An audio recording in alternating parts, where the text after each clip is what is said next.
Hello, R fans. We are here at Module 5, and we're going to talk a little bit about how to assess regression assumptions in R.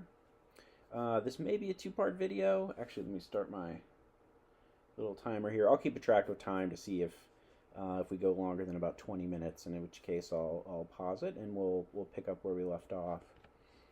So this week we're talking about checking assumptions for our regression models. I highly recommend giving a look to the Module 5 lecture if you have not yet.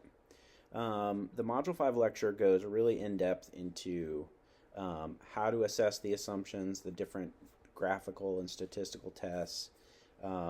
We go into just kind of briefly defining what the assumptions are and why they're important. So there's a lot of good stuff there that will help to contextualize the analysis that I'm going to do here in the code. So definitely take a look at that if you haven't.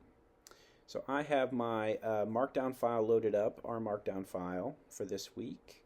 And it roughly follows the handout. So if you have the handout handy, this will walk through all the same code.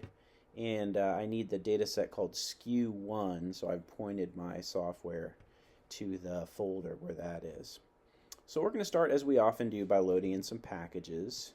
We're going to start simple, just the tidyverse, which is our go-to for all things data management, cleaning, coding, visualization, and then the psych package to get some descriptive statistics. And then we're going to load in our data set. Our data set's called SKU1, and it is synthetic data. So I created it to have certain properties, different types of assumptions that look good or don't look good, as just sort of an example. So I'm going to load it in using the Haven package. And again, if you want to run just one line, you can, at least on a Mac, you can hold down Control and then Return, and that'll run just one line. So I loaded in the Haven package.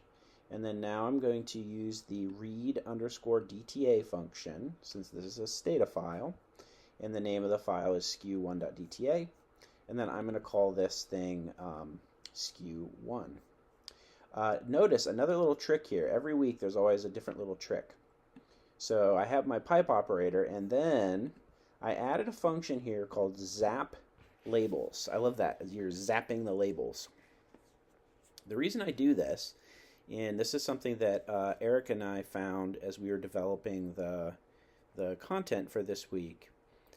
Sometimes the labels from software packages don't play very well with the R infrastructure. So an example is if you input data that have labels into R and you do a glimpse, you'll find out that it's this special kind of data called double DBL plus label combined. So it's not one of the standard R data types. So remember, in R it's double, which is any kind of numeric data, integer, whole numbers, character, words, and logical, which is true or false, and then factor. So those are kind of the big five types. There's also date times and other things. But so it just doesn't play very well. And so what you can do, if you're getting an error that seems kind of weird, one thing you can always try is to use this zap labels function just to get rid of the labels. You can always confirm what those are using the codebook or using other software. But to get something to run, sometimes you do need to run this zap labels function. So what this does is it converts everything to essentially numeric or character variables. So we have an ID variable, we have one Y, which is our outcome, and we have three X's, X1, X2, and X3. And as I said before, this is synthetic data. This is data that I created, 250 observations, just to sort of test some assumptions. We've talked about this before, but if you have the psych package, describe is a great command to run because it gives you lots of useful and interesting descriptive statistics. So ID, of course, is not something we need to run statistics on, but Y, for example. So our outcome has a mean of around 3, min and max of -20 and +16, and then here are our X1, X2, and X3s. long story short, we could do histograms on these as well to explore them more. These are all just sort of basic continuous variables with a discrete range. And we're doing that sort of test our assumptions and really focus on that. All right, so the first step, I call this step -1, is to arrive at a final model that you really want to test. This might be a model for a paper or for a manuscript or for your dissertation or for a report that you're putting together. Basically, it's the model that might answer your research questions. So let's suppose I'm interested in y, which is my outcome, and I want to run a multiple linear regression with y as the outcome and x1, x2, and x3 as the predictors. So pretty basic multiple linear regression, no moderation, no interaction effects, or anything like that. And I'm going to call this linear model 1. And I'm going to use the LM function, which is pretty standard, and then I'm going to get a summary of my results here. All right, so I get my results. I get my information about residuals, and here are my coefficients. So it looks like, looking at this, if I had to tell a story about this data, there's a positive relationship between x1 and y. So it's very positive, and it's about 0.7. So for each 1 unit increase in x1, I would expect y to increase by about 0.7 units. I don't, however, see a significant relationship between x2 and y or x3 and y. And of course, this is a multiple linear regression, so this is after controlling for all other variables in the model. In terms of r squared, well, I'm not getting very much. Again, the r squared around 0.07. It is significant, so I have some predictive power, my model as a whole, but it's really not doing too great. Okay, so that is my final model. Hopefully that's not my final model, right? There's not a whole lot to say about this one, but yours could be much more fancy and have much cooler interpretations as well. All right, so then we get to what's called step 0, which is the kind of laying the groundwork for assessing those assumptions. And to do this, we're going to use a very cool function called augment, which comes from the Broom package. And when you think broom, this is from the same people who do tidyverse, right? You use a broom to kind of sweep up and tidy the floor, right? Kind of put things in, maybe sweep into a pan or clean up your space.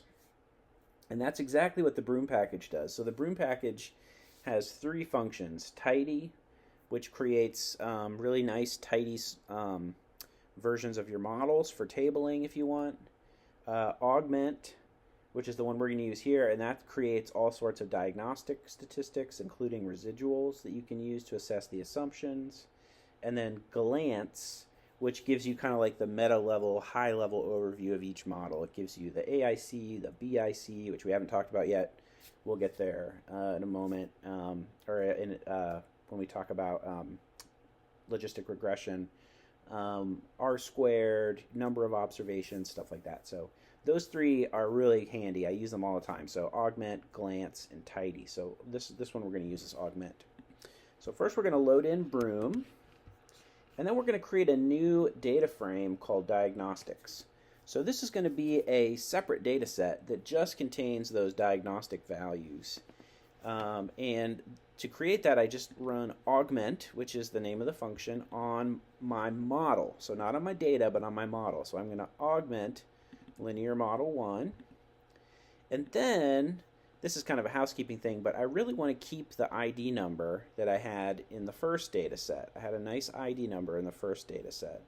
And that was just equal to the row. It was the row. And so to create a new ID number, I'm just going to call this ID, new variable, using the mutate function. ID is equal to row number, and that's a function in the tidyverse. So it just takes the row number and makes it its own variable, which is an ID. And then we're going to glimpse our new data set. And it's super fast. Notice how fast it created that. So here are my original variables: x1, x2, x3, and y, right? So it keeps the original variables that were in the model. 250 observations, 11 columns. And then I get all these cool diagnostic statistics. And they all start with a dot, just so you can pick them out. So the dots, the ones that start with dots are all your diagnostics. Dot fitted is my predicted value. Predicted value. All right, so that is the value that is predicted by the model that I estimated. So person 1 here, this first observation, has a predicted value of 1.62 on the outcome, whatever that is. Their actual value was 3.52 because that's the outcome. So predicted value is down here, 1.63. Predicted value is, or actual value is 3.52. Dot resid is just the actual value minus the fitted value. So 3.5 minus 1.6 is about 1.9. So that's where dot resid comes from. Dot hat is, oh shoot, I can't remember. I can't remember what dot hat and dot sigma are. I think some of these are just the adjusted standard. I think dot sigma is the adjusted standard deviation of the outcome with that variable removed, maybe. And then dot cooks d is our cooks distance. We're definitely going to use that one. And dot std dot resid, that's our standardized residual. So that's the residual here that has been converted using a kind of a traditional z transformation. So it has a mean of 0 and a standard deviation of 1. So the variables we're going to use for sure are dot fitted, dot cooks d, and dot standardized resid, and then our ID variable as well. So it's cool. It's basically like a little diagnostic data set that it creates for you and allows you to assess those assumptions. All right, so first let's talk about assessing the normality assumption. So remember, this is normality of residuals, not normality of our outcome. That is not required for regression, but normality of residuals is. So we know how to make a histogram. We've made one before, and ggplot is a great way to do this.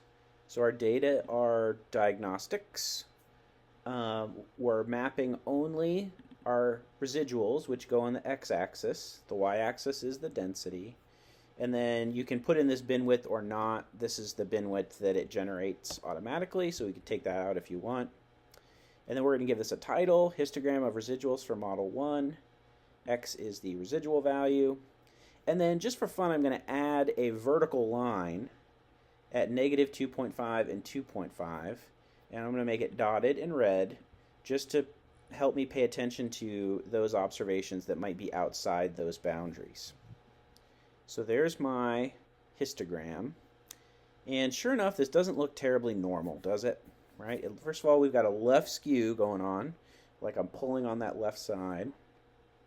And if here are my dotted lines at negative 2.5 and 2.5, I definitely have a bunch of observations over here to the left that are past that. So I have too many sort of negative residual values. And even in the middle, it doesn't look great. So, you know, all told, this doesn't look like the best distribution. So this is a histogram of the residuals. You can also get a QQ plot of residuals. We talked about that in the lecture. And that is using this base R plot function is probably the best way to do this. So plot linear model 1 and then comma 2. There are different plots you can generate using this function. So we want the second type. So this is a normal QQ plot. And sure enough, yeah, on this negative side of the distribution, right? Ideally, we want all these dots to align with this middle part, and they just aren't, especially on the left side.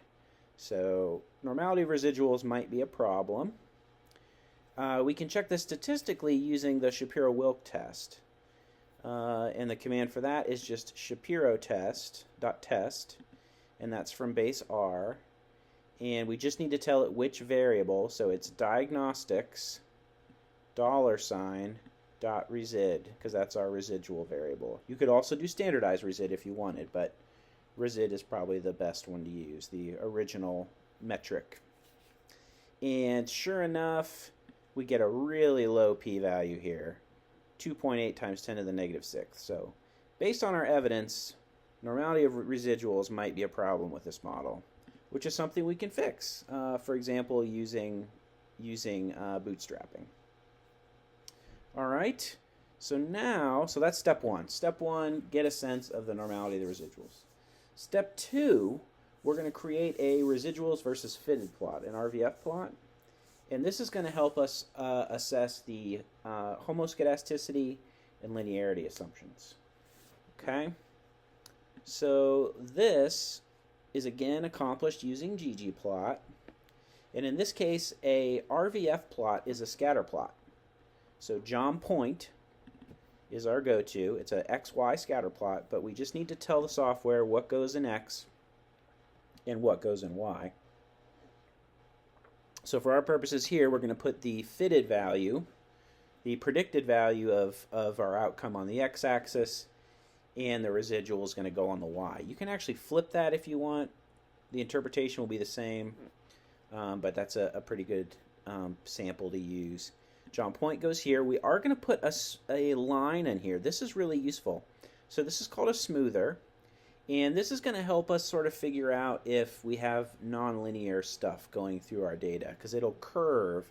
If the data are actually nonlinear, a smoother, specifically this kind of smoother, a low S smoother, will actually curve as it goes through the data pretty dramatically. So we can actually figure out if that might be going on. And then we're going to use the labs function to give this some titles and things. So we get this pretty plot here. And oh goodness, would you look at that, right? So first, two things we look at when we look at this plot. One, we look for evidence of funneling. So that is, look from sort of top to bottom, going all the way across.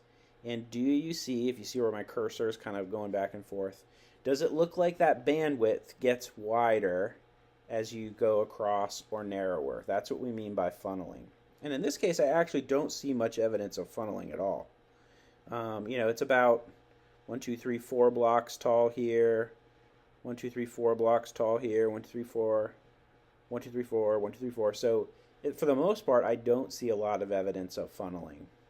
So that's heteroskedasticity. So as far as heteroskedasticity, it doesn't look to be a problem. But oh my, do we maybe have a problem with linearity, right? This blue line represents our smoother, and we get some definite curving going on, which probably means we've missed something in terms of our model specification. There's something we need to include or exclude or do something else with. So that's something to keep in mind. All right, so we can get the same thing. I like this setup in ggplot. I think it looks good and it's easy to interpret. You can also get a quick and dirty version of this just by saying plot and then the name of your model and then comma 1. So there we go. So we get the same trend, right? So here's 0 for our residuals. Here's the bandwidth from top to bottom. And then they also put a smoother in there for us. And again, that smoother shows a lot of evidence of nonlinearity, which is not a good thing.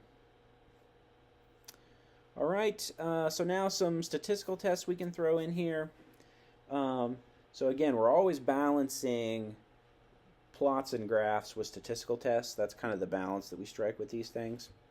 So the LM test library package is a great one for this. It has the Bruch-Pagan test, and it has the reset test, which are the two that we'll demonstrate here. So the BP test, this is the statistical test for heteroskedasticity. The null hypothesis is that there's no heteroskedasticity, and notice you just call this on the object itself, linear model 1. So here's that p-value. It is not significant. So again, we don't have evidence of heteroskedasticity here, which is a good thing. And then the test for linearity, or one of the tests, is what's called Ramsey's reset. And that is a reset test. And this should actually be not diagnostics, but linear model 1. Change this. Yours has probably already been changed. So reset test, linear model 1. Power equals 2. That just means we're testing for the presence of a squared relationship in there. And type equals regressor. And so we get a lot of information here, but what we're most interested in is this p-value. The null hypothesis is that there's not an issue with functional form or linearity, and we would reject that with a very small p-value, 2.2 times 10 to the negative 16th. Okay? All right, I'm looking at my timer, and I realize I'm right at about 20 minutes, which is a great place to stop. When we come back, I'm going to talk about using Cook's distance to check for regression outliers, conducting sensitivity analysis, and bootstrapping. But just to recap here, we covered a few really useful tools. One, a residuals versus fitted plot, and which is useful for testing homoskedasticity and linearity. We also talked about the statistical tests that go along with that can accompany that. And then we talked about assessing normality of residuals, both statistically with Shapiro-Wilk, as well as with a normal QQ plot or a histogram of the residuals. So lots of fun stuff here. Hope you found this helpful, and come back for part 2.